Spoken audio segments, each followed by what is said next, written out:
Assalamualaikum teman-teman. Pada video kali ini kita akan mempelajari tentang ekosistem. Apa sih ekosistem itu? Ekosistem adalah kumpulan makhluk hidup atau biotik dan benda-benda tak hidup atau abiotik yang saling berinteraksi dan bergantung satu sama lain.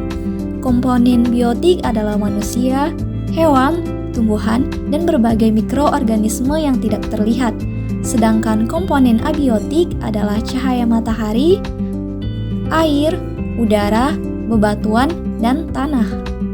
Komponen biotik tersusun dari individu, populasi, dan komunitas. Individu adalah makhluk tunggal, misalnya seekor ikan.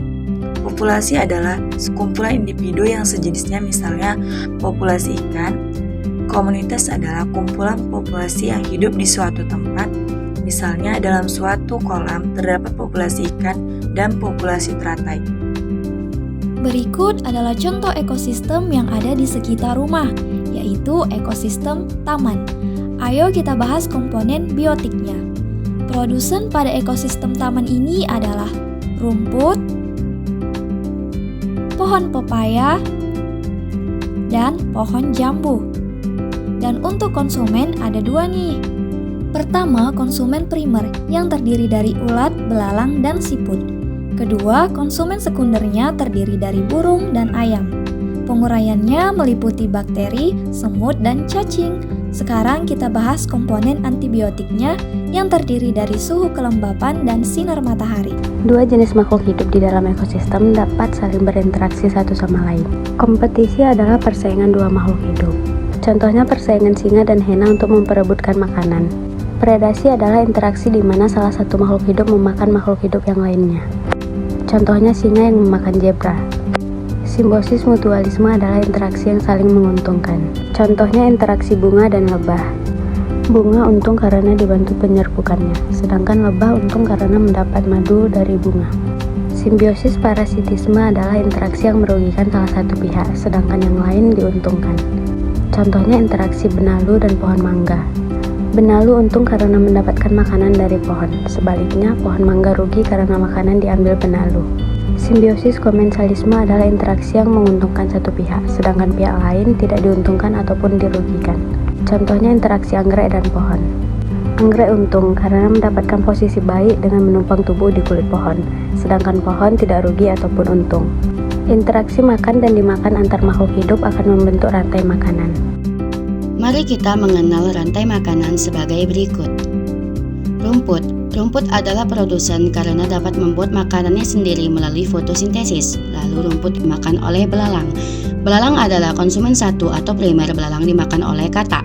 Katak adalah konsumen dua atau sekunder, katak dimakan oleh ular. Ular adalah konsumen tiga atau tersier, ular dimakan oleh elang. Elang adalah konsumen puncak karena tidak dimakan lagi oleh hewan lain. Terakhir, sisa tumbuhan dan hewan yang mati akan diuraikan oleh pengurai dekomposer seperti bakteri, cacing, atau jamur. Konsumen pada rantai makanan adalah hewan herbivora, karnivora, atau omnivora. Herbivora suka makan tumbuhan, contohnya belalang dan kuda. Karnivora suka makan daging, contohnya katak dan elang. Sedangkan omnivora suka makan tumbuhan sekaligus daging, contohnya ayam dan monyet. Ekosistem bukan hanya hutan loh, ekosistem banyak sekali jenisnya. Ekosistem alami terbentuk secara alami tanpa campur tangan manusia, contohnya hutan, sungai, dan laut. Ekosistem buatan sengaja dibuat oleh manusia, contohnya kolam dan sawah. Ekosistem juga dikelompokkan menjadi ekosistem darat dan ekosistem air. Ekosistem darat ada banyak contohnya. Yang pertama, ekosistem hutan hujan tropis yang memiliki curah hujan tinggi dan lembab. Jenis hewan di hutan ini sangat beragam.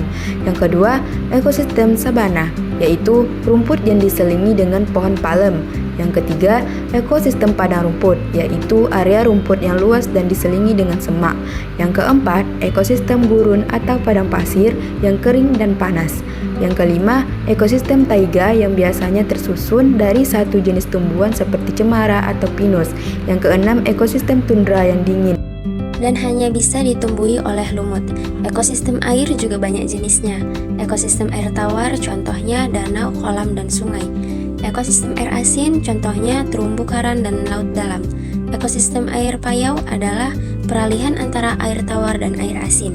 Contohnya ekosistem muara sungai dan teluk pantai. Keseimbangan ekosistem haruslah selalu dijaga. Keseimbangan ekosistem dapat terganggu karena bencana alam atau aktivitas manusia, seperti penebangan hutan, pemburuan ilegal, dan pencemaran limbah. Nah, setelah kamu tahu tentang ekosistem, gimana ya biar jadi bijak? Ya, kamu bisa membantu dengan cara memelihara keseimbangan ekosistem. Mudah kok, kita bisa membuang sampah pada tempatnya, mendaur ulang sampah, atau menanam pohon. Kalau diminta memilih, kalian lebih suka jalan-jalan ke gunung atau ke pantai nih? Coba tulis di kolom komentar ya. Tapi ingat, kalau sedang jalan-jalan, jangan buang sampah sembarangan atau merusak tanaman di sana ya.